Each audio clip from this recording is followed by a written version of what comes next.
Accident victims like you deserve better. A husband and wife were rear-ended, and insurance offered them $10,000. We litigated the case and got them $375,000. Qualified expert attorneys can get you more. Call Zirkin and Smerling today.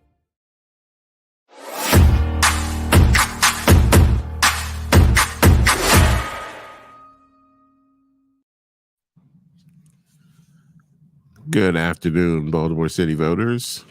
This is Desmond Sidney, your host of City Voters Live podcast, coming to you on a brisk Wednesday evening, January 17th, and our first meaningful snowfall of since the last time I can remember, and a couple of snow days, for the kids.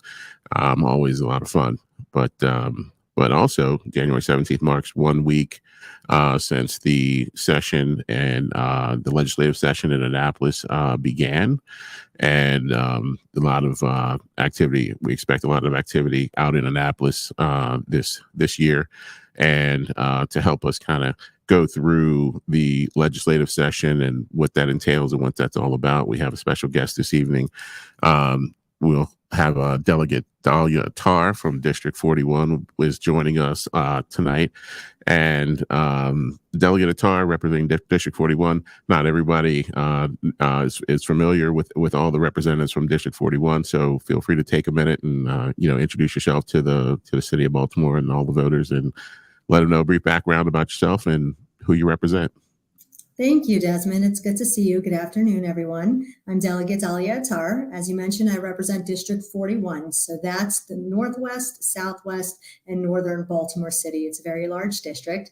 I was born and raised here, lived in this district my entire life. I was a prosecutor in the city for 8 years, and I'm really glad to be here with you tonight. Well, thank you so much for taking time out of your, I could say it's going to be a very hectic schedule over the next 90 days at the very least.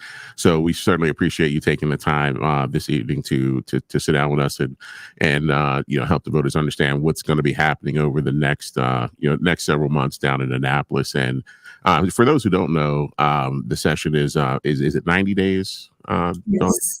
Okay. Yes. Yeah. And this is you were first elected in 18? Yeah, 2019 was the general, yes. 2019. Yeah. Yes. So this is your sixth legislative session. So I guess you're fairly familiar with the process and everything that goes on over those 90 days that our delegates disappear down in Annapolis. So feel free to take the voters through what that 90 days is like, and just as a legislator, just give it to us from the lens of the elected. Absolutely. So we have a lot of work that we need to get done, and we have 90 days to do it. We started last Wednesday, I believe it was January 10th, and we go 90 days from there. So this session, we're going to be working on a lot of different topics, but just an overview of how things take place. The beginning of session, like the first couple of weeks, all the legislators are working on getting their bills in, their bills drafted, filed. We have deadlines for when the bills need to be filed in the beginning of February, and any bill after that will most likely not get a hearing. Once the bills are filed, we start having hearings. There are some pre-filed bills, so we have begun having some hearings. I had in Ways and Means today a couple. We also have a lot of briefings in the beginning of session. Like I said, I'm on Ways and Means, so we have briefings specifically about the subject matters that we will work on in that committee. Tomorrow, for example, we have an election law briefing, and then we have one on iGaming because we have racing and gaming in my committee. I also chair local revenues in my committee. So we have a lot going on. And there are different committees. They all have different subject matters. The middle of the session is when it gets very, very hectic. Not saying it's not hectic yet, but it gets even more, much longer days. We have what's called crossover, and all the House bills need to be passed by then in order to go to the Senate and get a hearing in the Senate. And the Senate bills are the same from the Senate side. So those couple of weeks become very, very long days. Hearings sometimes take a long time, but we also have long voting sessions, and we're on the floor in session for a while. Debate can go on for a while. Then things slow down a little bit because we're back to now we're hearing a lot of bills that we heard. Some of them, there were cross files, so we heard them already in the House, and some are new bills, but they already passed the Senate. And then it picks up again at the end of session when we're trying to pass all the bills through the House and the Senate. It gets really busy the last about 2 weeks.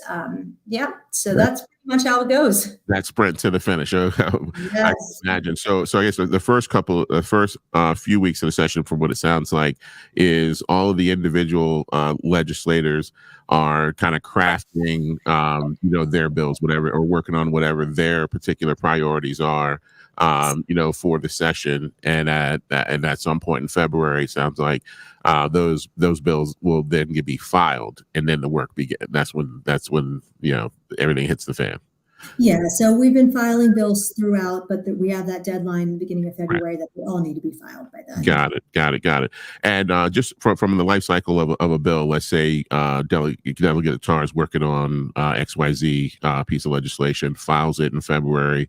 That bill then take me through the life of that bill from that point. Absolutely. So, for example, I filed a bill today. I file it. Tomorrow, it should be read on the floor, first reader, and that means it should show up on the website. It has a bill number. At that point, we get a hearing date in the specific committee. The hearing date sometimes is about a week or 2 weeks out. It depends where we are in session and how busy things are. We go have a hearing on the bill. We'll testify. We'll have people testify in support. Anyone who wants to testify against the bill comes and testifies. Bill hearings sometimes could be a couple of minutes, or sometimes they could be a couple of hours. It just really depends on how many people end up testifying and how many questions you get. After that, the committee in which the bill was filed, they take up that bill and they debate it amongst themselves. It generally goes to a subcommittee. It will go to the subcommittee about that specific topic, and then they'll take a vote on it at some point. If it passes the subcommittee, then it'll come out to the full committee. It would have to pass the full committee. Once it passes the full committee, then it goes to the floor of the House of Delegates. For second reader, third reader, would have to be voted out by the majority of the vote. Right. Once that happens, if it passes the House of Delegates, then it goes to the Senate. And then we have a hearing in the Senate on the bill, unless there was a cross file and a senator had that hearing already. But the Senate also has to vote on the bill. And same thing, goes through committee in the Senate, and then it'll get a vote on the Senate floor.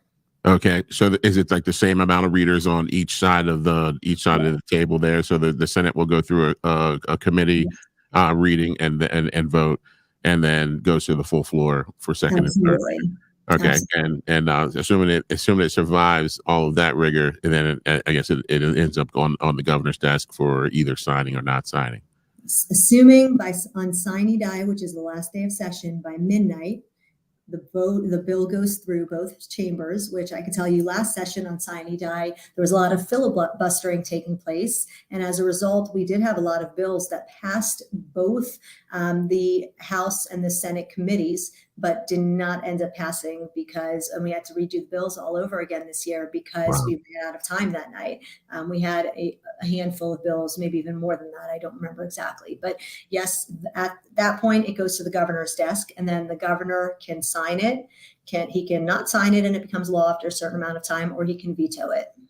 Okay, excellent. Well, thank you for that information. That's very helpful. And now, as far as this particular session coming into 2024, is there a particular tone or tenor that's going on in Annapolis? What do you see as the major priorities, and who's leading the charge on those? So this is what I would say. It's still early on in session. People are still getting their priorities in, their bills in. But there are some priorities that we've heard and that have been made public already. I can tell you juvenile justice reform is a big one. There was a lot of talk during the interim about that. There is leadership on both sides, I know, has been working on juvenile justice reform. And then you have individual bills. I have, for example, several bills. I have a lot of them, so I won't get into them now. But I have several juvenile justice related bills. Other legislators have. That's going to be a big topic in crime in general. Affordable housing is also a big deal, and it's also something we are going to be taking up. The governor has an entire list of his own priorities as well that he's put out. His budget came out today also, which is very important and lists a lot in there. And another thing is what the Speaker of the House of Delegates has is what's called a decency package. I don't know yet exactly what bills are going to be in there, but I know she did mention that there will be some stuff related to hate crimes that are taking place, Islamophobia, anti-Semitism, and just a whole wide range of things. Wow. Well, yeah, it sounds like wide range of things. If you're going from budget to juvenile justice and crime, and then everything that we have going on, as far as the hate crimes are concerned and things of that nature. So, but hey, you promised 10 minutes, you gave me 12, and I want to say, thank you so much for stopping by City Voters Live podcast and bringing us up to speed on the first week of the session. We hope to be able to touch base with you throughout the session to see how things are going, and give us a chance to hear what you're working on, and the other bills that come through that you become passionate about, and think the voters really need to know about. So feel free to stop by and anytime and share with us. But we thank you for your time this evening. Absolutely, always a pleasure. Thank you. Thank you so much. Have a good evening.